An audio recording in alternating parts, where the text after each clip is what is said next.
Hola chicos y chicas, aquí voy a grabar buenas tardes y buenas noches a Panda vs Zombies.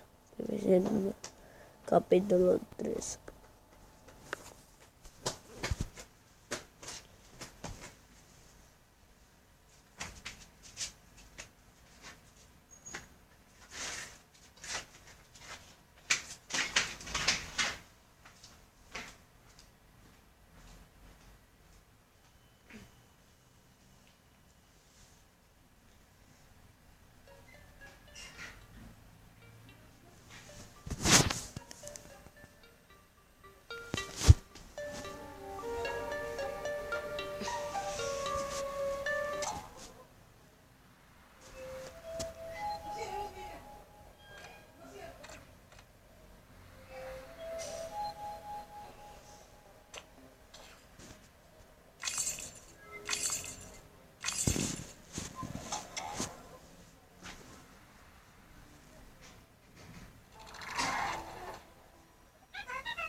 Ya, ahora ya terminé mi tarea, ahora voy a decir. Ya conseguí lo que están diciendo ahí. No, una cosa.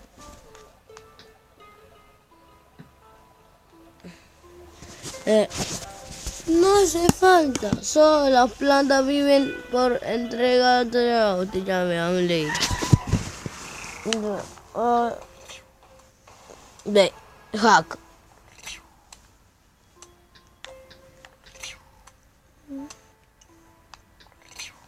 Otro día mi papá me va a comprar Battle Cats un poco.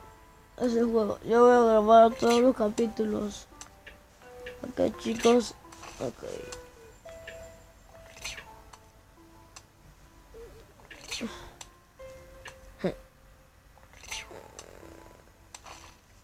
De son de caos. Ya.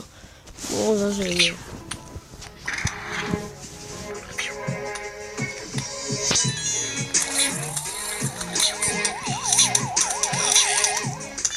So hey guys, what's up? This is Ezekiel and welcome to another Battle Cats Evolutions video. Today we're going to be taking a look at a pretty cool cat that's actually not super common in this game. It's sort of like a limited term that you can only get around this time, so if you don't have the Battle Cats, then I suggest you get it to get this particular cat because if you don't, then you're going to regret it because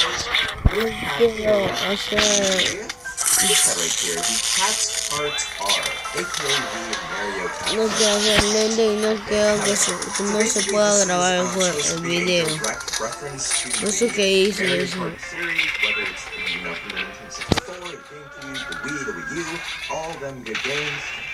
This cat is supposed to be the reference to said game. So it's a pretty cool cat. I wouldn't say it's exactly the best cat to have in terms of, strengths and weaknesses. It's not that great of a cat when you're actually using it in battle, but the fact that, you just have a Mario cat in a game is, a good enough reason why you should get it anyway. So let's just take a quick look at what it actually, performs or how it performs in battle. You can see that it even says on the bottom left side. You saw that it's for the new Battle Cat Cup game that's on the 3DS, which is pretty cool. I actually never thought that, an iOS game like Battle Cats would actually make it to not so much console games yet. It's sort of like it's what's it called? Like a 3DS is not a console. It's one of those like handhelds that you use. Yeah, so it's sort of surprising when I actually found out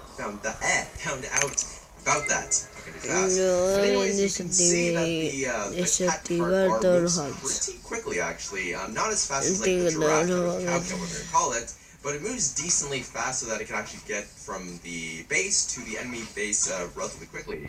Now, it's not too strong, as you can see. It's only a single hit, and despite the fact that it is throwing cat food at the enemy, which is a massive waste because you can use the cat food for so many other better things, like buying other cats and buying power and stuff like that, but it's just not that good because the kangaroos have easily just pushed it back, and now the cat cart R is just sitting at the base, feeling kind of sad because now he's just letting the kangaroos damage the base for no apparent reason.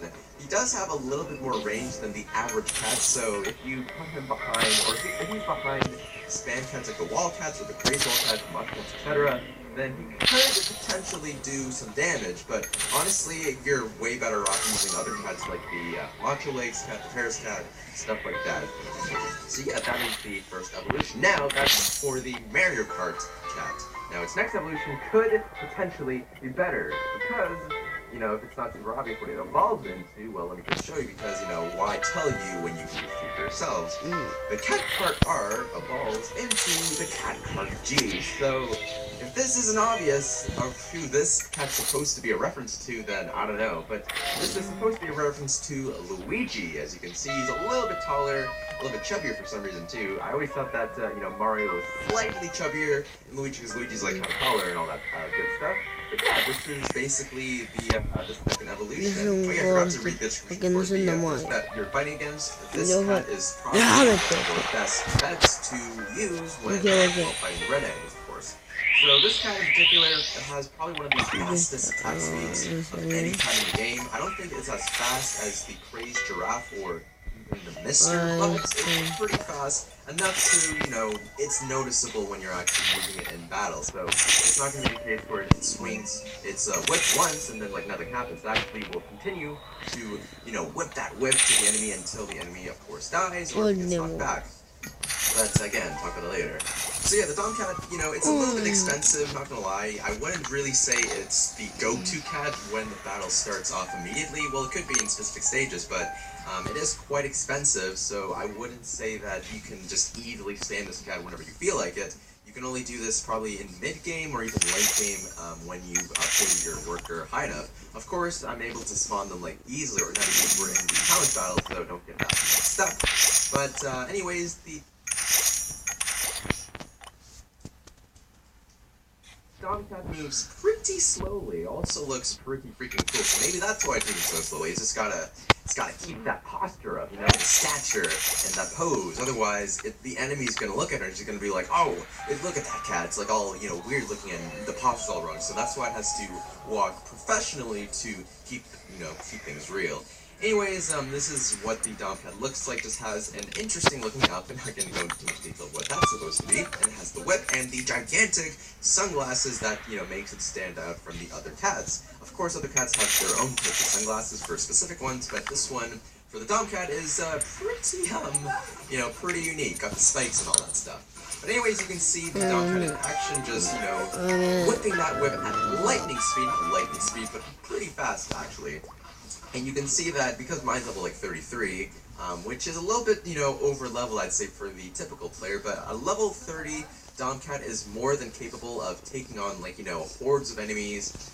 For a while, it doesn't have the most HP, it's not super tanky, but having a fast attack and doing a decent amount of damage makes it a pretty viable choice. Now, it's only single targets, so it will have trouble against groups such as the group of kangaroos, and can easily get overwhelmed, well, unless these kangaroos just all die. Look at that freaking Domcat, a monster in the battlefield.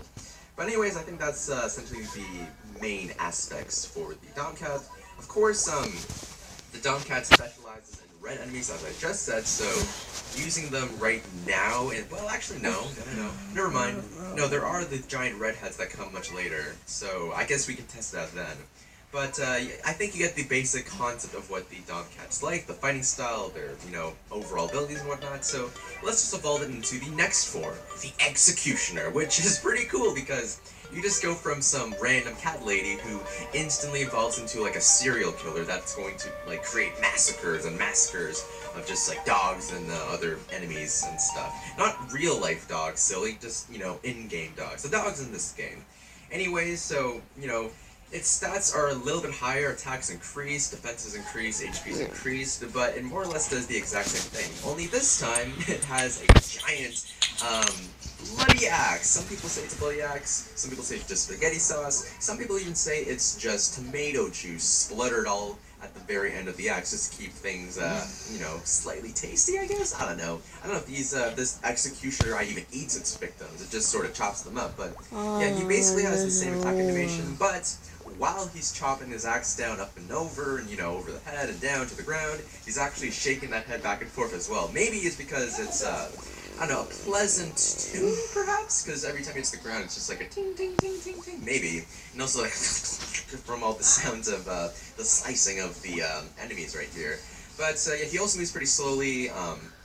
Don't think I need to show him attacking the kangaroos because you can pretty much get the idea. Just a little bit stronger, looks pretty cool, and just has a very awesome looking mask. But this is the cat that I'm really interested in showing right here, the Dark Laser, the final form. So this is supposed to be a direct reference to the Star Wars series. Not sure which one though specifically. I'm pretty sure it's probably the older movies because obviously Dark Laser is supposed to be either Darth Maul or not Dark, what am I saying, Darth Vader.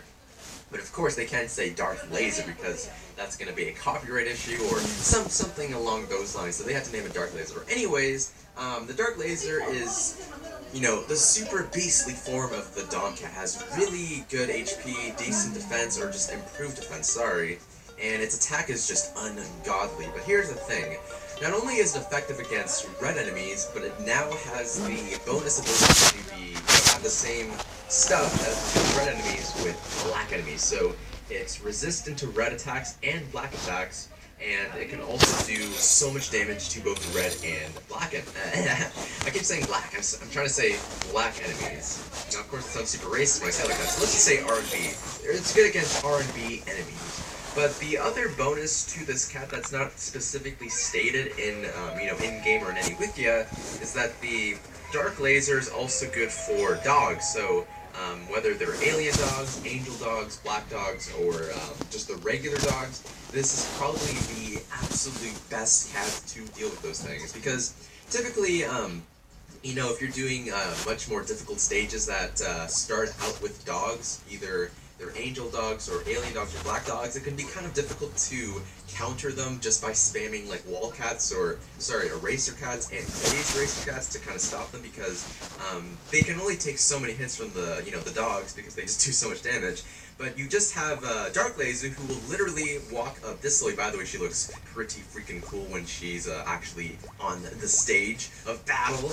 But when she fights the dogs, she will literally always knock them back every single time she swings her laser sword at them. So not only will the dogs never actually hurt her, well, unless there's like maybe 7 dogs that are attacking her at once, which could be possible, but for the most part, she will always knock the dogs back and will, essentially obliterate them to death until, because they're going to keep running towards her, and she'll just be smacking the sword, and then they instantly die, and then she can get to the base easily. And look at the damage. One swing, it's like 3,300. That's pretty crazy. And you can see that the enemy had to send the black bears to actually stop me. Okay, here we go. Here's an actual red enemy that we can test this on. 2 of them, actually.